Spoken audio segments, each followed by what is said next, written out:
Hello बच्चों, let's read the question. The question says what is the nature of position time graph for a stationary object. ठीक है बच्चों, सो हमें इस question के अंदर पूछा है कि जो स्टेशनरी ऑब्जेक्ट होता है उसका पोजीशन टाइम ग्राफ का नेचर क्या होगा। ठीक है बच्चों, सो सबसे पहले इस क्वेश्चन को करने के लिए हम क्या करेंगे, की कंसेप्ट अप्लाई करेंगे। सो की कंसेप्ट, अब की कंसेप्ट के अंदर हम क्या देखेंगे कि सबसे पहले जो स्टेशनरी ऑब्जेक्ट होता है उसकी डेफिनेशन क्या होती है।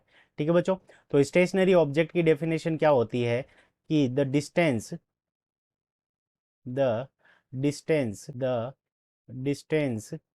Travelled the distance travelled the distance travelled by by object the distance travelled by object is zero. ठीक है बच्चों, सो जो डिस्टेंस जो ऑब्जेक्ट ने ट्रेवल की है वो किसी फ्रेम ऑफ रेफरेंस के अंदर अगर क्या है, ज़ीरो है, तो उस कंडीशन के अंदर हम उस ऑब्जेक्ट को क्या मानेंगे कि वो ऑब्जेक्ट क्या है, स्टेशनरी है। ठीक है बच्चों, सो अब इसको अगर हम देखें तो जैसे मान लो कोई कार है।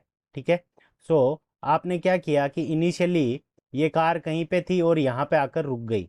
अब आपने देखा कि time period t is equals to zero, t is equals to zero के ऊपर देखा तब इसकी पोजीशन क्या थी, यहाँ पे ही थी ये। और जब आपने time t is equals to मान लो 100 सेकेंड के ऊपर वापस देखा इसको, और उस कंडीशन के अंदर भी ये ऑब्जेक्ट था वो यहीं पे था, तो इसके द्वारा जो डिस्टेंस ट्रेवल है वो क्या है, ज़ीरो है। तो डिस्टेंस को अगर हम डी से लिखें तो डी डिस्टेंस ट्रेवल्ड इज क्या हो गई, ज़ीरो हो गई। ठीक है बच्चों, सो उस कंडीशन के अंदर जो ग्राफ होगा वो क्या होगा, तो देखो इसका ग्राफ क्या हो गया कि डिस्टेंस या फिर पोजीशन को अगर हम ऊपर वाई एक्सिस की तरफ रखें तो यहाँ पे डिस्टेंस को अगर हम डी लिख दें और यहाँ पे टाइम पीरियड को अगर टी लिख दें, तो इसका जो टाइम पीरियड टी के ऊपर क्या होगा कि टाइम पीरियड कितना भी बढ़े पर इसकी जो डिस्टेंस है वो क्या रहेगी, हमारी ज़ीरो रहेगी। ठीक है बच्चों, सो यहाँ पे हमेशा जो लाइन बनेगी वो क्या बनेगी, पैरेलल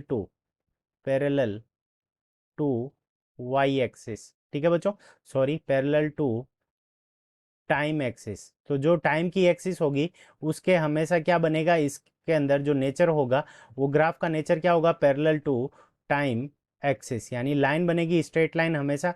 और पैरेलल किसके होगी, वो टाइम वाली जो एक्सिस है हमारी उसके ऑलवेज क्या हो जाएगी, पैरेलल हो जाएगी। So this is our correct answer. I hope you understood it well. Best of luck, thank you.